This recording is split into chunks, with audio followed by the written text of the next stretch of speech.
Hey, hello, welcome to another episode of the Wannabe Entrepreneur. Believe it or not, this is the second try that I'm recording this episode. The first time I did it with my phone, didn't work. It just didn't record everything. And now I'm here. The episode will be different because I never really planned down my episodes. Maybe it's a mistake. But yeah, definitely will be different. But yeah, how are you? It's been a while since we had a chat. It's been a while since I recorded one of these. Not because I don't like doing this. I don't know. I have been busy. But I guess that's not really an excuse. Because I've been always busy. Maybe there was just... I didn't feel that it was a priority, maybe. Life is all about priorities, right? When people say, I don't have time for this or that, that's not really true. It's just, you are not prioritizing it. Life, a day has 24 hours. And in those 24 hours, you need to fit in everything that is important to you. And then it's all about defining what that is, what it's important. But yeah, I've been missing this. I've been missing talking with you and sharing a bit of my journey. But because it's been so long, I don't really know where to start. I don't remember what was the last time I talked to you and what I said. So I'll just start from the end instead of starting from the beginning and kind of going back and see if I remember things. But yeah, how have I been doing? Thank you for asking, by the way. It's been a mix of ups and downs. I guess this shouldn't surprise me because that's entrepreneurship. That's being an entrepreneur. It's ups and downs. But yeah, as I think I told you already, my main goal as an entrepreneur, or my main goal with this entrepreneurial journey, is to become a better entrepreneur. Right? I want to be the very best, like Pokemon. I want to catch them all the startups. No, I really want to get better at this. And that's also one of the reasons why I keep going with my projects. It's not necessarily, or rather, the reason why I will quit a project, it's normally not related with the money it's making. Eventually it might be, but it's when I realize that there's nothing else I can learn from it, or that I can learn more by doing something else. Maybe that's it. And what's going on now with Podsqueeze? I feel that I still can learn.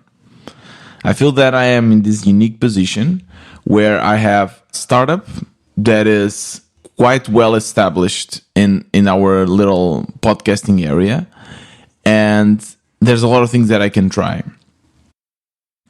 But at the same time, and this is a bit frustrating, is that when I look to everything that Joe and I are doing and the whole team is doing, I cannot find any flaw. It's not, I'm not saying like I'm the best or whatever. No, it's really like we've been thinking about this so much that there's nothing else that I see. Yeah, that's obvious. We should be doing that. So it's a bit frustrating when we don't see the results. And then there's this anxiety, of, okay, what else? What else should I be doing? And Joe and I, we have like different ways to tackle this challenge. João, normally, he will kind of calm down. He says to himself, okay, there's nothing else we can do. There's no point on rushing and trying new things. So let's just chill. Let's chill and work and treat this as a normal kind of job, 9-to-5 job, where I work, I don't do the maximum I can, but I'm just doing my tasks. And yeah, this is my company, this is my job. For me, it's different. For me, I look at this, and if I don't see the results, if I don't see the growth, I'm the opposite. I have this anxiety, and I'm like, no, we are going to fix this, and we need to work day and night to find a fucking solution. And it's like, when you have this enigma, and you need to fix it, and you're like working on it, and you're just satisfied. There's this itch that you cannot scratch. You can only scratch it when you fix the problem. Yeah, that's how I feel. That's basically how I feel, and therefore there's a certain anxiety, and that makes me prioritize work over everything else. Yeah, that's basically it.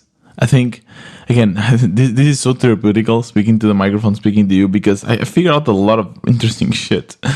But yeah, that's basically it. And there were times with Podsqueeze, with my businesses, where I saw things growing. And I was able to relax a little bit. I was able to focus on other things. But unfortunately, those times are very rare. They're very finite, very short. Like this, like a month of amazing growth, and then bam, go back to the same problems. So let me just do a recap of the things we have done in the past months, and as well to share a little bit with you what works, what I believe it's working for us, even if it's not working like crazy. So a few realizations we made that I think are really important and might help as well you with your business. So let's start with marketing. Okay, with marketing, the strategy for me is very clear now. Shoot everywhere, find what works, and then try to scale it up to the maximum you can. That's basically it. And sometimes we shoot something and we hit it and we think, okay, that's great. Okay, this worked. And then you go back shooting everything else. And that's wrong. Like if that's something that is working, keep shooting there. Keep like taking squeezing the most out of that orange so that you can take the most. And for us, that has been Google SEO. Right, ranking, when someone searches for whatever summarizer or podcast summarizer, we need to be there. We need to be in the top. And there's still a few keywords that we are not at the top. We are kind of far from it. So we started asking ourselves why. Like, why are we not in the top? Why are we not winning here? Right? Because we have seen already great results from the other keywords that are in the top. Like this is bringing, just for you to understand, to give you some numbers, maybe per week we get around, let's say 200, 250 new accounts, registered accounts, not clients, accounts. And 150 of them or 130 of them come from Google. So it's a huge chunk, right? So it's a no-brainer, right? But even though we knew this was working, I was focusing as well on like YouTube. Let's see if YouTube works. Let's see if other marketing channels work. And the reasoning behind that was that, okay, Google is working, keep focusing on that, but start already fishing for the next one. Because Google one day will stop and then you already have the next one. Which kind of makes sense, especially if you have a bigger team. But for us, bootstrappers, we don't have a big team. So we asked ourselves, like, okay, how can we make SEO better? Like, what else can we do? And I hired someone. I hired our auditor that kind of, I spoke about him. He was the one that in November did an audit to us and he helped us greatly to improve our SEO. And I said, no, we need this guy doing an audit every month. I know it's expensive, right? It's you are hiring someone, an expert, but it's crucial because this is the business, right? This is where everyone is coming from, the clients and everything. So that was one of the decisions, having this guy to basically every month we pay him and he will just do an audit and tell us, okay, now try this, now try that. We are still evaluating if it's worth it to do every month, but so far I'm happy. And at least I know that there's not, like, just for you to understand, like when there was a problem with the website a few months ago and I had to switch from Netlify to Versal, there was one mistake we did with SEO that made our SEO start going down instead of going up. It's very slightly, but I was noticing, like, man, we are having less and less people coming to the website and I couldn't realize why. And then I did this audited with him, with Stefan, and it was like, he looked at it, yeah, I can see that now you are redirecting everything to www, to the subdomain www, instead of just HTTPS Podsqueeze. And that's the problem. Google doesn't like that. So just because you did that when you switch to Versal, that is affecting your SEO.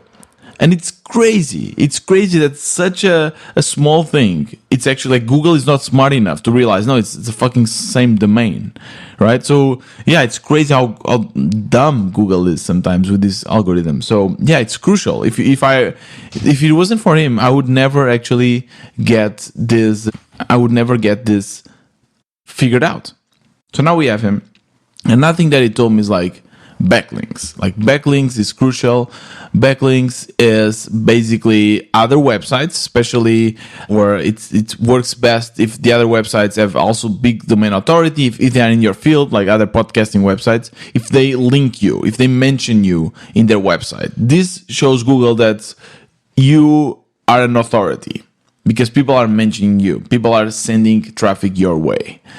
So that's basically what we've been focusing on, getting these backlinks, and just doing that. It's so hard. I mean, it's not easy, and we've tried so many things. We've tried emailing people. We use Apollo to email companies that are similar to us, like batch emailing, like cold emailing, and tell them, hey, why don't you use our affiliate? Hey, we'll pay you for it. Hey, let's do a link exchange. Like, we've tried so many things. To be honest, nothing has yielded amazing results. There are a few ones that are better, but I think it really varies on your industry.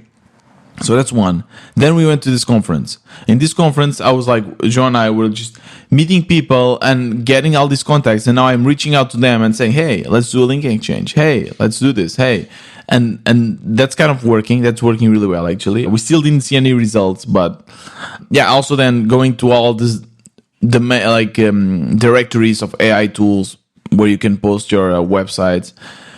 Yeah, there's a lot you can do, and that's been our main focus. Then our content writer bio is just always writing content as well, and it's working. It's very slow. It's not crazy, but it's working. And so that has been our main focus. Now, even though that's working, I don't see the growth I was expecting to have, and that I would be satisfied with, that I would be happy to prioritize other things if I had this growth, would be 15% per month. Like 15, even 10% would be great. 10, 15% per month. The problem is that our growth is like 3%, 4%, 5% in a good month. And even with this SEO, even with all this work, we are not getting there. Like, we are not. And one other realization that we've made, something that John has been telling me for a while as well, but kind of, I didn't ignore, but maybe I ignored it a bit, I don't know, is that size matters. Yeah, the size of the market matters, but how to measure the size of the market, that's something that I've always thought to be so abstract. Like, how do you know how many people might use your product? I think here it doesn't really matter the size. Or the actual size. It just matters more or less. Hey, is it big? Is it small? And in comparison as well with other markets. So, fortunately for podcasting, it's actually not that hard to investigate and to determine how big the podcasting market is, because everything is public. So I know that there are around 500,000 active podcasts. These are podcasters that publish an episode per month at least. So now you think, okay, great. Then your target market is 500,000, which is not a lot. It's really not a lot. If you compare with, for instance, how many YouTube channels there are millions of YouTube channels, right? Active YouTube channels. So it's really not a lot. Now, then the next question you should ask yourself is, how essential is your tool? Like, from those 500,000 people, how many would likely use your product? And here you need to think again, like, how essential is your tool? So, for instance, as podcaster, what is the thing that you need the most that is essential? A microphone, right? Without microphones, you cannot be a podcaster. So if they are in a world with no competitors, and if you are selling microphones, you will sell at least 500,000 microphones, right? Because every podcaster needs that. Otherwise, they are not podcasters. Now, writing show notes is a different story. It's not essential. People can write show notes. They have been writing show notes before us, right? So they can write using their own words, right? Their own finger, their own pencil, whatever. They can do that. So this is where you see how essential your tool is. So in terms of strategy, there's two things you can do. Two important things. If you want to focus on Podsqueeze, grow Podsqueeze. First of all, we need to reach our market, or rather three things. The first one is the one that we're doing with Google, which is like from our market at the moment, let's try to reach as much as possible. Let's try to amplify our marketing efforts and reach as much as possible. Second is let's make our tool more essential. Let's go up the funnel or down the funnel. I never really understand where the funnel is, whatever. For instance, one thing that we introduced to Podsqueeze is let's as well allow people to edit their sounds, because an editor is more essential than a show notes writer, right? So let's go up, so that way we can get more people. And then third, pivot. Find other markets. Find other people that might be willing to use your tool. So that's also been what we've been focusing on. With the editor now, we did a partnership with Alphonics, and we are trying to get there. Then we are with our clip maker, we are trying to get to the YouTube video and kind of video makers, video creators, I mean. And how can we measure this, you ask? Great question, by the way. You're on fire today. We can measure by just seeing if our market gets bigger. If we get more people coming to the website in general, if it's easier to get people into the website. Yeah, that's basically it. That's basically it. That's our effort at the moment. That's what we're trying. Now, going back to what I was saying, how João and I are different in this regard, is that I'm always thinking about this. I'm always trying to figure this shit out, and I cannot really relax until I get this figured out. At the same time, it's kind of frustrating as well because, and now we go back to the money side of things. Every money you invest into the company as a bootstrapper is money that you're taking from your paycheck. Literally taking from your paycheck. Because every money you invest in the company is money that you made from your clients. And that's a big disadvantage in many cases, right? Because, for instance, now we're negotiating new prices for our transcribing service. And what they ask us is, okay, can you pay upfront? Pay for a year upfront, whatever, like 15K, 20K, pay it upfront, and you'll get an amazing discount. The thing is, if we were a VC-backed company and we have raised $1 million, that would be easy. Oh, all right, 20K, bam, here, done. We wouldn't even notice in our bank account. Done. Like, it wouldn't affect our paychecks, right? Because our paychecks are still getting from this runway. It wouldn't affect the paychecks of the people that are working with us. No, right? And it would just be good for the company. We can reduce our prices and our spendings in the long term. As a bootstrap company, we don't have this money. It's as simple as that. We cannot afford to pay 20K upfront. We can, though, pay that every month. That's something we can do. We can tell them, hey, we are paying you every month because we are making this money, but we cannot afford to paying you this 20K upfront. So how do you negotiate this with them? Like, they need to trust you. That's basically this. They need to trust you. They need to say, okay, yeah, these guys are legit. They made a promise and they'll most likely do it. We can also do a contract or something, but really, like, if we stop paying, what can they do? They can like sue us, but then we have no money. Right? So it's also a risk for them. It's much harder to negotiate. And it's the same for any kind of investment you do. Like, any kind of investment you do in the company, you know that your paycheck in the end of the day will be lower. And that would be fine. That would be fine if the company was making 30K MRR. Right? Or 50K MRR. That would be amazing, because then João and I would have a very decent, very good paycheck and still have a lot of money to reinvest in the company. Now, the thing is that now we are at 16K MRR, which is very little. It seems a lot, but believe me, with all the money that goes to the services we use, the employees we have, and then taxes we have to pay, it's really not a lot. Like, we are taking 2K after tax and so on, which for these days living in Europe, it doesn't pay much. Let's be honest. I mean, obviously I'm not complaining. Here in Portugal, minimum wage is $800, but it doesn't pay much. So yeah. Now, other options that we have, something that we've been discussing, is to start something new, start a new project. But then there's a few other follow-up questions, which are like, first of all, what do you do with Podsqueeze? Do you sell it? Do you try to automate it? But if you do automate it, then you are kind of accepting that it will not grow.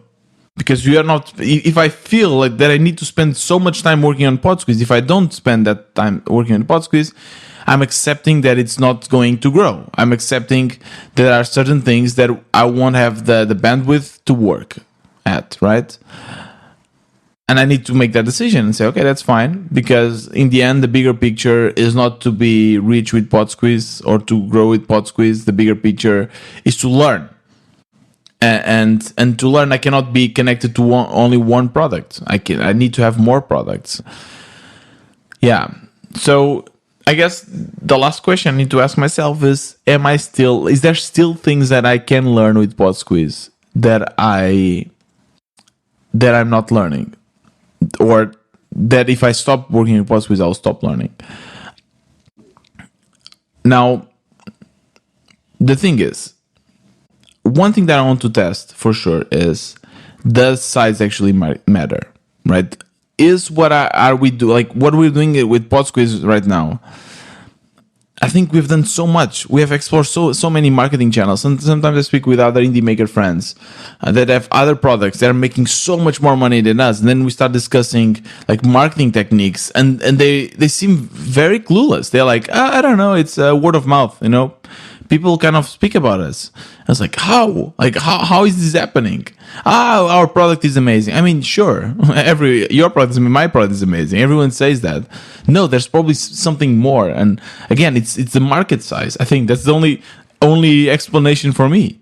Okay, they just have such a big market that only with word of mouth, only like we did when we first launched Podsqueeze, it was growing and we didn't do any Google, anything, right? So that's something I want to test, right? Maybe if we try something else, another product with a bigger market. Let's try exactly the same we're doing Podsqueeze, but in other product with a bigger market. Will that work? And if that works, I might conclude that, okay, then size matters. Then it's the market. Now, I think I can only do that with Podsqueeze, with the other products, because Podsqueeze is in the podcasting market. We can try to pivot a little bit, but if you pivot too much, it's just another product, right? Another idea was to kind of use Podsqueeze to help companies when they are in meetings to take notes. There are already a few tools doing that, but it's another product. Yeah, sure, there are a few similarities to Podsqueeze, but it's a different new product, right? So when you pivot too much, suddenly you're just building something new. So now, what can I learn by just staying in Podsqueeze, right? What can I learn?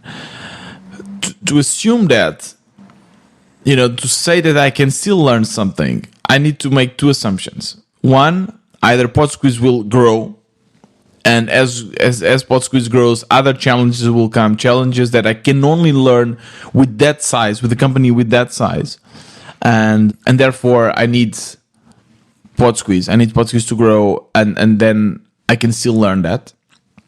Or there are things that we're not doing that eventually we'll realize we need to do, and this thing will teach me a new lesson. Either a new marketing source to realize, no, actually YouTube is the thing, but we're just doing things wrong. Like what we were doing before was not working, but now I know, and now I can explore this. Or maybe it's the product side. I'll realize from one day to the other, oh no, actually we're making this huge mistake with the product, and this is how you should develop a product. But the thing is, like, I've spent so many hours, João has spent so many hours thinking about this. We didn't come up with a solution. So what would make me believe that tomorrow I'll come up with another solution, with another brilliant idea of something that we should try that will change everything that will keep me teaching new lessons. Yeah, I think the only thing that comes to my mind that might allow us to do this is information. I either like speak with someone like a mentor, someone that can tell me, yeah, try this. Someone from the industry. Because I've talked with other indie makers, but again, as I told you, they cannot help us because they are in the different market. If they are in a different market, they cannot really kind of take their learnings to our market because it's just different.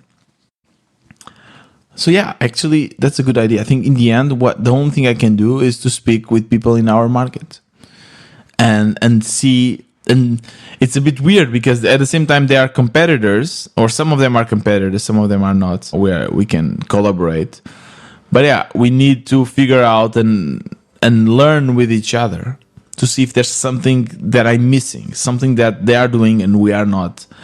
And maybe they can help us out. Yeah, that's actually a good idea. And the other option is, okay, what if we're doing everything close to not perfect, but where everything is fine, and it's just this, like the product doesn't grow more. What now? What would you do? And then I guess it really depends. Like if you have a coffee place, you know that a coffee place is bounded for, and it will never. There's a limit to how much it can make. Sure, every product has a limit, but it's a very small limit, right? Like you have a coffee place, you can kind of make the calculations how many people can sit in your coffee place, and even if it was full every hour of the day, there's a maximum, there's a cap, all right? Where if you want to make more money, you'll need to expand. You do franchising, open more coffee places, whatever. So a lot of people, they just have one coffee place and they are fine with it. That's their livelihoods. That's how they make money. They pay the bills. They are chill. It's very chill. But for some reason, I look at that, and I guess Juan will be okay with that. They'll be like, yeah, it's fine. But I look at that and I feel like, no. Like, I think we can do more. We can still reach for the stars. Now, why? Why do I want this?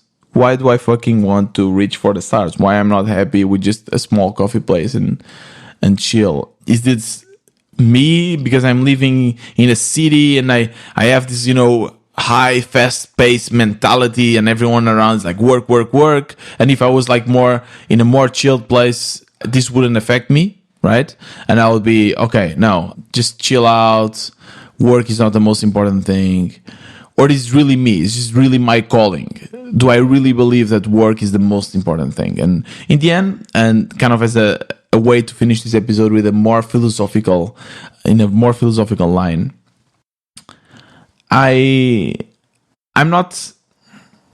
was born or raised as like kind of Christian, but these days I'm atheist. Like I don't really believe in a religion or a God or whatever God.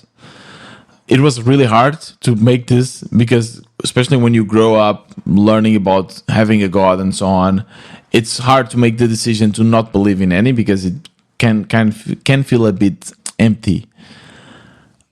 So how do you justify your walk in this world? Like what is your goal? What is your calling? Why are we here? And one idea that came to my mind is about energy. Energy is my God.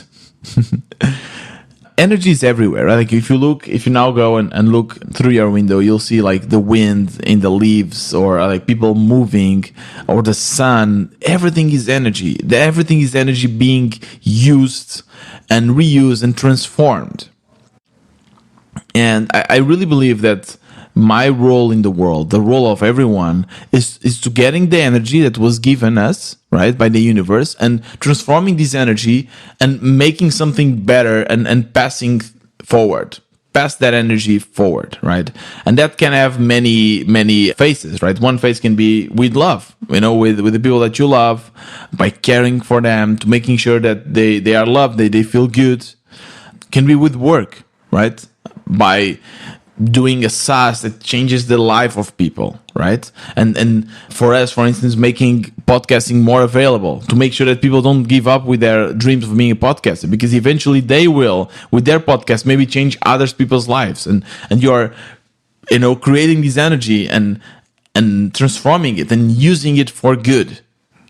And I think in the end, even long after you're gone, your energy is still walking this earth, walking this universe, right? They will not know it came from you, but it's so hard to imagine, like, how many lives have you impacted, right? Like, how many people with your energy, with your efforts, and when I speak about energy, I'm not speaking about anything mystical. It's really like your movement, like your work. You have no idea, right? You have no idea, but every day you are affecting the world. Every day you say hi to someone, you sell a coffee, you make a new line of code, I don't know, whatever you do, you are affecting someone, and these people then will affect others, etc., etc., etc., right? You cannot pinpoint to you, but you are doing something. So in the end, what I feel my calling is to kind of bring as much good energy to the world as possible and bring as much change to the world as possible. And I think that's why I love entrepreneurship so much, because I feel that this is the way you can amplify this to the maximum, right? It's something that it didn't exist. Podsqueeze didn't exist until we created it. And that's so fucking beautiful. Because you are transforming the energy, creating something new, and this energy now is helping others, and it's kind of moving the world forward. Yeah. So I guess that's why I'm not happy with only one coffee shop. That's why I would be happier with 3 or 4. Because in the end, it's all about affecting and helping as much people as possible. I don't know. Yeah, I just want to finish this episode with this more philosophical line of thought. If you have any ideas on this, shoot me a message at WBE Tiago. It's my Twitter. The DMs are open, or you can just tweet at me, and I'll be sure to check it out and answer. If you like this podcast, make sure to share it with your friends, indie makers. Give me some love, give me some motivation. Just shoot me a message and say, like, hey, Tiago, I liked it, or I hated that this episode. Like, do more this, or do more that, or speak about that. Just give me some signal. I think that will really would motivate me to come here more frequently and share more with you. But anyway, thank you very much. This was another Wannabe Entrepreneur. See you next time.